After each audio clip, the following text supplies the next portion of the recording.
Bom dia, meus irmãos, a graça e a paz do Senhor.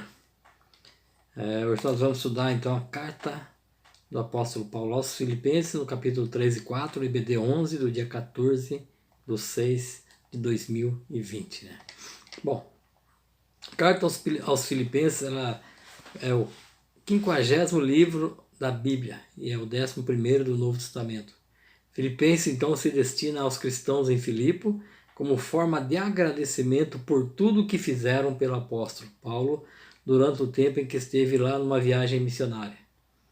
A autoria do livro é atribuída a Paulo, né, com o auxílio de Timóteo, enquanto o apóstolo estava na prisão em Roma. Ao longo dos 4 capítulos, nós vamos aos 3 e 4, mas ao longo dos 4 capítulos de Filipenses, nós acompanhamos a gratidão e amor do apóstolo Paulo aos Filipenses e um agradecimento ao auxílio financeiro que recebeu deste povo através de Epafrodito. Além do reconhecimento das ações dos cristãos de Filipe, o apóstolo também aconselha a todos a permanecerem firmes em sua fé no Senhor, não permitindo que doutrinas erradas ou outras pessoas os influenciassem. Ele também instrui a todos a serem unidos, agirem e servirem ao Senhor com humildade, amor, relembrando-os do sacrifício realizado por Cristo em amor a todos nós. Ele deixa claro que todos os seus esforços para levar a palavra do Senhor a diversos lugares, mesmo tendo sido preso, ele teve benefícios, pois com as viagens que fazia, outras pessoas também passaram a pregar o Evangelho. E mesmo com todas as dificuldades, o importante era saber que Cristo era anunciado. Regozijai-vos sempre no Senhor, outra vez digo, regozijai-vos, Filipenses 4:4. Então Paulo pede, orienta aos cristãos que se alegrem sempre no Senhor, em todas as circunstâncias. Então nesse livro nós podemos entender a gratidão do apóstolo Paulo, as boas práticas e o amor dos filipenses. Ele também aconselha os cristãos a viverem nos ensinamentos do Senhor, sendo firmes, mesmo diante de dificuldades e perseguições. Essa parte aqui foi uma pesquisa que eu fiz, irmãos, então consegui coletar algumas informações referente a estas cartas aí. Mas com relação ao estudo, nosso estudo ele foi extraído da revista Compromisso, que é uma revista muito rica em detalhes, E hoje nós vamos estudar então o capítulo 11 e o tema é o alvo a ser alcançado. O que quer dizer alvo? Alvo é um padrão de direção. É algo que você olha lá longe e fala, eu quero chegar àquele lugar. Então, o alvo do cristão é Cristo. E é isso que Paulo vai falar, para que os irmãos daquela igreja lá não perdessem o foco.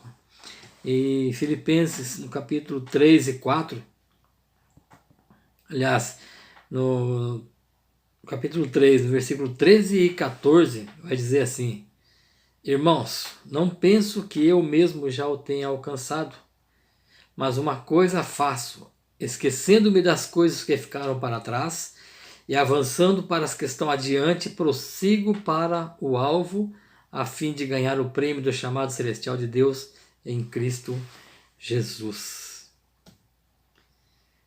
Os objetivos, então, desse estudo nosso hoje, irmãos, é compreender que é necessário estar com os olhos focados, fitos em Jesus, com a nossa vida plumada, direcionada a Cristo. Também o objetivo é colocar nossas vidas em direção ao alvo, que é Cristo, e buscá-lo a cada dia, irmãos. Não podemos sair do alvo, nem nos desviar para a direita ou para a esquerda, mas sempre focados, baseados em uma fé forte, em uma fé firme, em uma fé racional, como eu já falei em outros vídeos, uma fé racionalizada, consciente de que Cristo é o nosso alvo.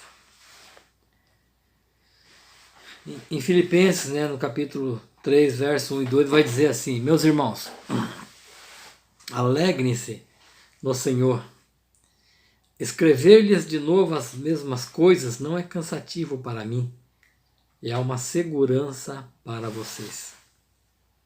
cuidado com os cães, cuidados com esses que praticam o mal, cuidado com a falsa circuncisão, né? Então aqui a gente vê Paulo iniciando aqui no capítulo 3, já com um alerta, né? Um forte alerta. Mas o que quer dizer, né? O que ele está querendo dizer com isso, né? Para que tenhamos cuidado, né, com o que e com quem estamos aprendendo, né? E eu acrescento aqui também o que estamos repassando, né, ensinando aqueles que que estamos evangelizando, ou discipulando, ou conversando, né? O que nós estamos passando para eles, né? Então, Paulo nos alerta e ele nos ajuda a entender, né? Para que compreendemos a viver o alvo e nos orienta de que maneira podemos fazer isto, né? O cuidado com quem, como eu já falei, e como está sendo ensinado. O que nós estamos transmitindo àqueles que estão ouvindo, ou o que nós estamos aprendendo com aqueles que estão nos ensinando, né? Por isso nós temos a palavra de Deus, ela é o nosso manual de instrução, né? Hoje mesmo, aliás, ontem, sábado, eu falei para um rapaz assim que a base dele, né, está na palavra de Deus. Por mais que ele ouve pregações, ouve uns e outros por aí, a palavra de Deus é a fonte, né, do alvo, para que ele chegue ao alvo que é Cristo, né. E o apóstolo Paulo, essa referência que o apóstolo Paulo faz de cães, né, no caso, cuidado com os cães, cuidado com esses que praticam o mal, cuidado com a falsa circuncisão, né. Nesse sentido quer dizer maus obreiros. Eu entendo que aqueles que querem se aproveitar e usam a palavra de Deus para explorar e tirar proveito da ingenuidade dos que estão sendo ensinados, né? Então, irmãos, muito cuidado, né, com os exploradores, né? Por isso nós devemos aprender a palavra para que a gente não seja enganados, né? O que tem feito parte do nosso aprendizado? Isso aqui é para a gente refletir, né? O que eu tenho aprendido no meu dia a dia? Ele está me alimentando, nutrindo o sonho ou fragilizando o alvo da nossa fé? O que eu tenho aprendido, ele traz clareza ou embaraça nossa visão espiritual? Os ensinos que recebemos ou de quem recebemos nos ajudam ou nos distanciam do alvo, né? Há muitos ensinamentos, né, doutrinas falsas sendo pregados por aí, né, que ao invés de aproximar a pessoa do alvo que é Cristo, acaba criando uma barreira, uma certa distância, né? Então Paulo ele nos adverte que quando ensinados da forma correta, nós temos mais segurança. E essa segurança, quem garante é o Senhor. Outro ponto, né? Paulo nos ensina que nem sempre perder é derrota para quando perdemos para ganhar a Cristo. Ou seja, quando a gente perde, né, em prol, em benefício da nossa vida em Cristo, né, para nós acaba sendo uma vitória, né? Mas o que para mim era lucro, passei a considerar perda por causa de Cristo, né? Paulo então nos ensina que nem sempre perder é derrota. Quando perdemos para ganhar, ele afirma que muitas coisas em sua vida que antes eram importantes, ele havia renunciado por amor a Cristo, né? Ou seja, então ele perdeu para ganhar. E nós também, irmãos, nós também temos que perder para ganhar. Nossa vida não deve ser motivada pelo aprisionamento do passado. Irmãos, quanto a mim, não julgo que eu haja alcançado, mas uma coisa faço e é que, esquecendo-me das coisas que atrás ficam e avançando para as que estão diante de mim, prossigo para o alvo pelo prêmio da soberana vocação de Deus em Cristo Jesus. Filipenses 3, verso 13 e 14. E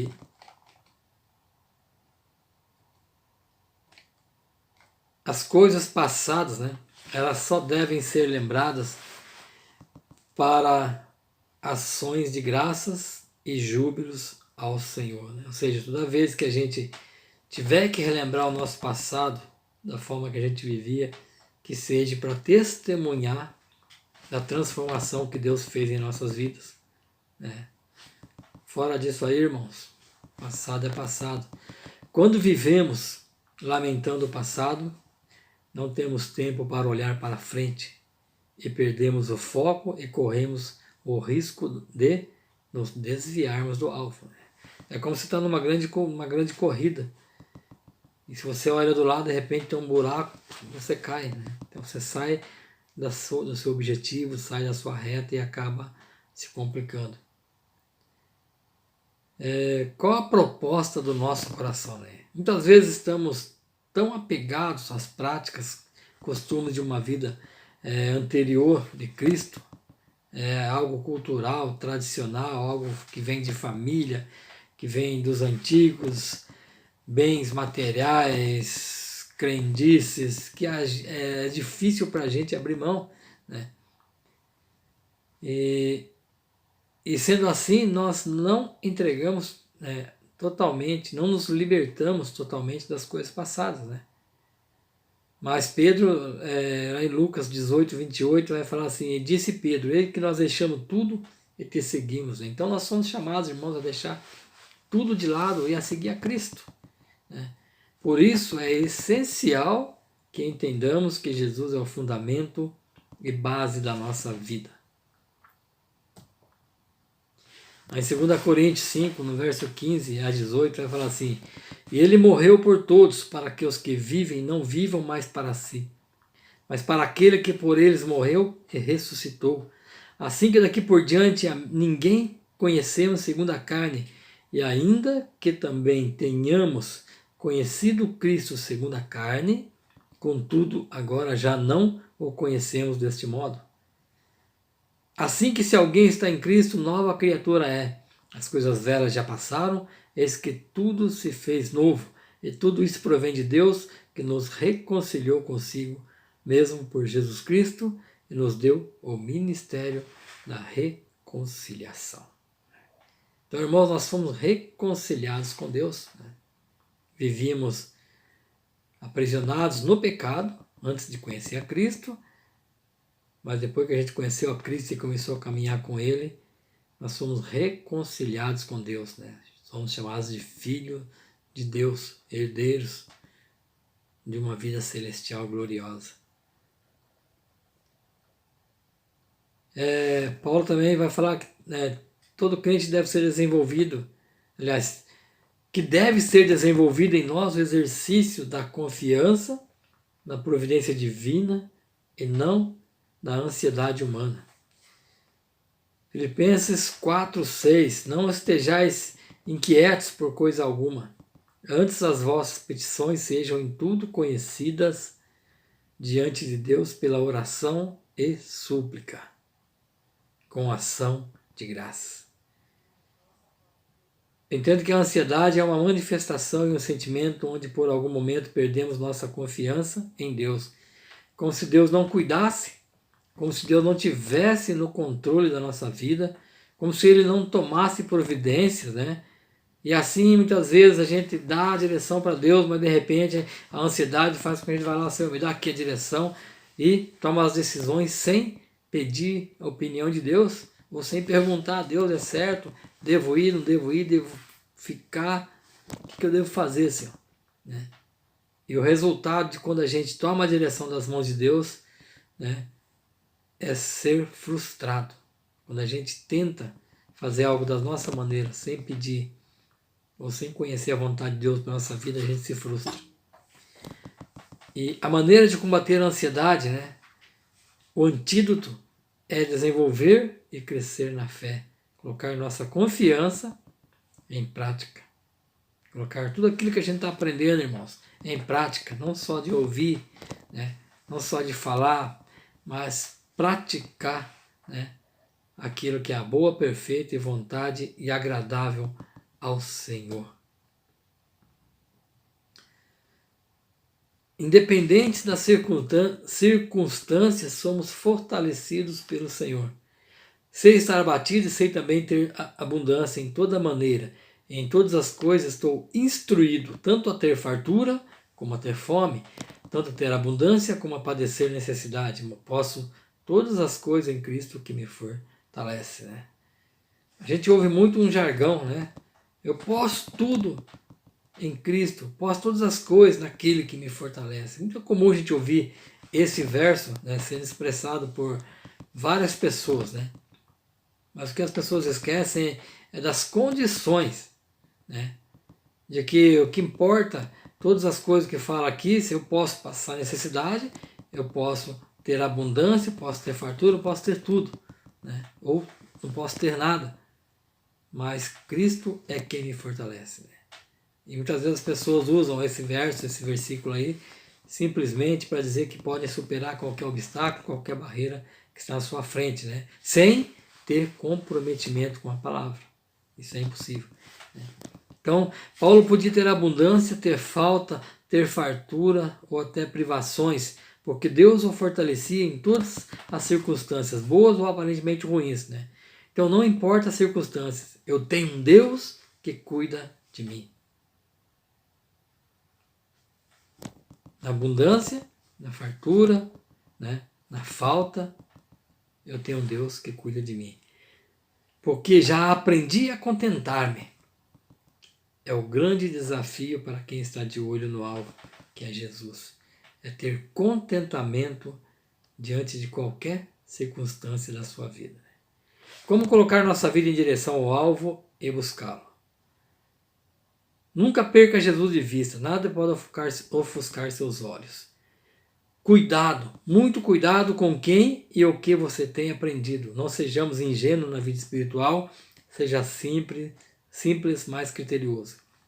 Não deixe o passado conduzir você, não se prenda ao saudosismo, não perca tempo se lamentando do passado e avance. Aprenda a confiar em Deus e esperar em Deus, que é quem deve ter o controle absoluto da sua e da minha vida. Esse é um resumo da revista, irmãos. Que Deus abençoe a todos, né, nessa palavra. Estudem a palavra de Deus no capítulo 3 e 4 de Filipenses. Vocês vão, com certeza, acrescentar muito mais coisas além daquilo que foi explicado aqui. Eu desejo do meu coração que Deus abençoe a cada um de vocês, essa amada igreja, abençoe nosso pastor, cada líder, cada professor, cada missionário, cada irmão dessa igreja amada. No nome de Jesus. Né? Igreja forte, famílias restauradas.